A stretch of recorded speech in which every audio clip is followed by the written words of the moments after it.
We got to chill out. We got to calm down. We run into so many situations that overwhelm us, but at the end of the day, we have to put things in place. We have to have procedures. We have to communicate. We have to be prepared to relax so that we can get things done.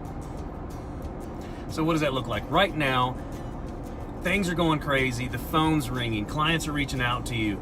You've got family obligations. You've got friend obligations. Like everything is like bombarding you and it's coming at you left and right. And it's just teetotal chaos.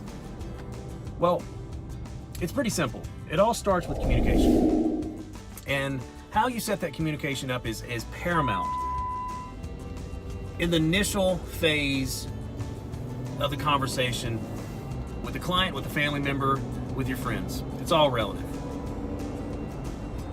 Communication strengthens relationships. Also, tending to your calendar is huge. Because when all this stuff is going crazy, you can pick up the phone and you can say, yes, and I would love to get over there. It's going to be a couple of weeks. Is that okay? Yes, I'm super excited to come take care of that. I've got a few other things I need to take care of. Is it okay if I call you back? Yes, and I can totally help you with that. Let me get to my calendar and let me see what my next available time is. And that's relative to all conversations, whether it's team, family, friends, clients. If you manage your calendar and you communicate ahead of time, it allows you to chill out. It allows you to calm down. And I'm not sharing stuff with you just like shooting from the hip here.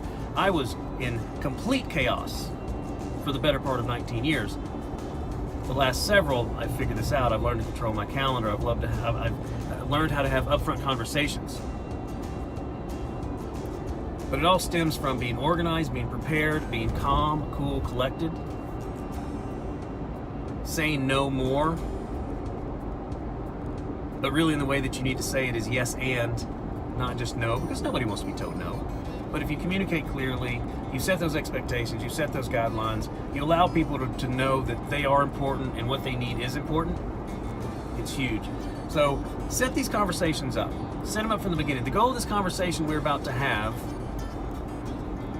I'm hoping for an outcome of,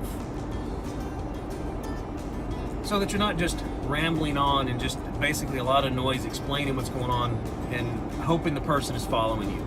Set those conversations up front with what your intentions are, what the expectations are, so that they can allow themselves to relax, they can allow themselves to calm down, and gives everyone a little bit of control in the situation. So we have to chill out, we have to stay organized so that when that phone's ringing and people need things, we can say, yes, I'm so excited to take care of that. Let me look at my calendar and see what my availability is. And don't bullshit people. If you're 3 months out, just tell them you're 3 months out. They will understand it, because sometimes people just need to get things off of their checklist. And as we know, there's not a surplus of kick-ass contractors out there. A lot of contractors are just winging it. So if you come across more organized and more professional, they're going to want to do business with you anyway. And that carries over into our personal lives as well. If we're nice to our family, if we're nice to our friends, if we're nice to customers, and we don't come off all frazzled and out of control, they appreciate that, they understand it, and they're more willing to work with us and wait for us. So, there you go.